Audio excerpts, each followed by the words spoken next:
festeggiamo il 66esimo della liberazione e in occasione dei 150 anni dell'unità d'Italia assume un significato ancora più pregnante. Nell'aprile del 1945 l'Italia si liberò di due nemici, un nemico esterno rappresentato dai nazisti e un nemico interno come quello della dittatura fascista, che però per un ventennio cancellò le più elementari norme e comportamenti e di democrazia. E voglio dire che come ultimo fu la costituzione di quella Repubblica di Salò, che aderirono chi per ignoranza, chi per fanatismo, parecchi giovani, Repubblica che si sorse poi come neve al vento, come neve al sole sotto l'avanzare anche dei partigiani. Oggi, nonostante gli sconquassi combinati da 20 anni di dittatura, si sente nell'aria una certa forma di revisionismo strisciante. Basti pensare a quello che è successo pochi giorni fa in Senato, dove un gruppo di senatori del cosiddetto Partito dell'Amore hanno presentato una proposta di legge per cancellare la 12ª norma costituzionale che vieta in qualsiasi forma la costituzione del partito fascista. Io credo che questa sia una cosa ignobile che deve farci riflettere tutti. Quindi è un revisionismo inaccettabile, dove si vuole far passare il messaggio che tutti i morti sono uguali, con il dovuto rispetto e quando convino lo sono davanti a Dio, ma non lo sono davanti allo storia. Quindi il compito dell'ANPI, il compito nostro, è quello di vigilare affinché queste oscenità non prendano quei forme.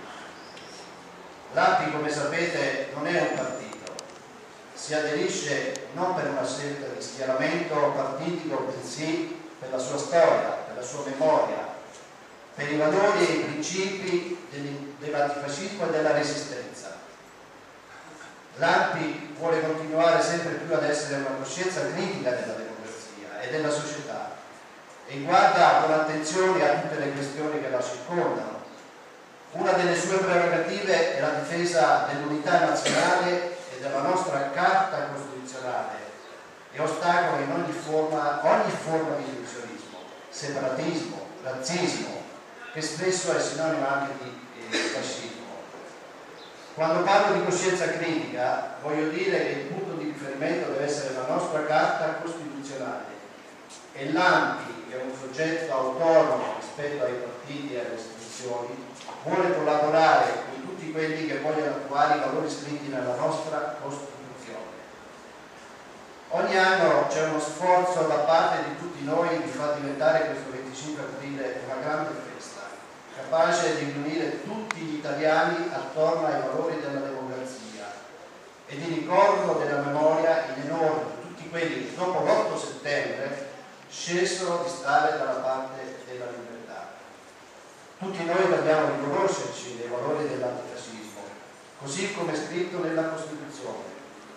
Così facendo onoriamo la memoria dei tanti che la storia ci ha tramandato, memoria che può essere condiviso. Ognuno poi ha i suoi ricordi personali, ha il suo vissuto personale, ma la storia è chiara, non è in dubbio. Poi se qualcuno vuole rileggerla a modo suo è legittimo di farlo. Io, come tutti gli antifascisti, leggo la storia reale e cerco di trasmetterla ai miei figli, alle nuove generazioni, cercando anche di tenere viva la memoria dalla dimenticanza. Importante è conservare la memoria, farne il fondamento dell'educazione e della formazione culturale e civile delle nuove generazioni. Memoria non come mero ricordo del presente e del passato. È importante perciò parlare della nostra storia, della nostra associazione ai giovani sia per avvicinarli ad essa, sia perché diventano essi stessi protagonisti della costruzione di una società libera da preconcetti, una società dove la politica, oggi lontano da loro, torni ad essere passione e non mercimonio, dove chi è chiamato a decidere lo faccia solo per concorrere al bene comune e non per arricchimento e tornaconto personale.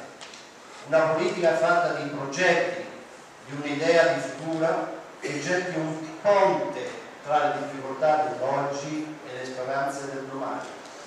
Sarà compito quindi degli oltre 20.000 giovani che oggi hanno aderito avanti e sono iscritti, fare della nostra associazione uno scrigno al cui interno rimane ben custodita la cultura e i valori che hanno animato la Resistenza, come sarà compito loro conoscere e difendere la Costituzione, che qualcuno ormai ritiene un residuato bellico e vuole stravolgere nel racconto di maggioranza con un'arroganza mai vista prima, mentre la nostra Costituzione è ancora viva, moderna, inviolabile, quando i principi che afferma.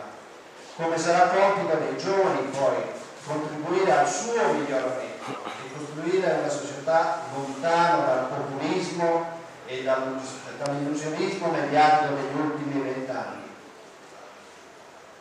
Volevo chiudere con un piccolo dato statistico. Nel 2009 l'ANPI era presente in 81 province. Oggi abbiamo iscritti in tutte le 110 province. Quindi c'è un'attenzione continua della società, del mondo, della cultura, dell'intellettualità nei nostri confronti. Quindi rivolgo anche quest'anno, come tutti gli anni, un invito a iscriversi all'ANPI, in quanto più siamo, più riusciamo a difendere i nostri valori da ogni forma di mistificazione e equiparazione. Viva l'Italia, viva la Resistenza. Grazie.